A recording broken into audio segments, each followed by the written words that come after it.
শান্তিনিকেতনের সকালে রাঙাবিতানের জঙ্গলের মধ্যে দিয়ে হাঁটতে হাঁটতে হঠাৎ চোখে পড়লো একটি গাছ। দেখুন, কি দেখতে পাচ্ছেন?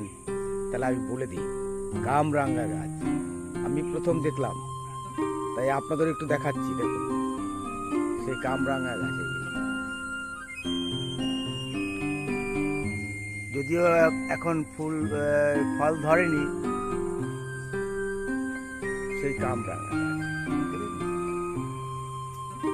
বেশ বড় বাগান, অনেক বড়। সকালে আমরা হাঁটতে বেরিয়েছি আজকে।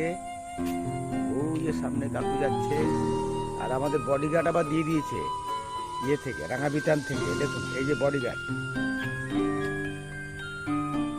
বলছে একা একা যাবেন না দূরে, বডিগার্ড দিয়ে দেয়। সেই বডিগার্ড দিয়ে